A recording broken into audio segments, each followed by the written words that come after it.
سیدہ طیبہ طاہرہ حضرت عائشہ صدیقہ، قربان جاؤں رستوں سے جہاں سے یہ خاتون گزرتی تھی۔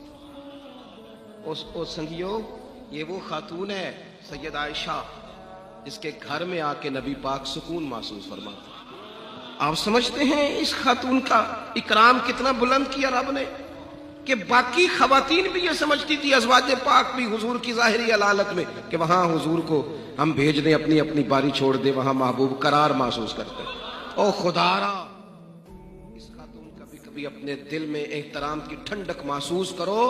یہ وہ خاتون، حضرت مجدد الفسانی کہتے ہیں میں سال ثواب کرتا تھا، سبھی کے نام لیتا تھا، بس مجھ سے رہ جاتا تھا سیدہ عائشہ کا نام۔ حضور مجھے خواب میں ملے تو کہنے لگے شیخ احمد میں روٹی عائشہ کے گھر کھاتا ہوں۔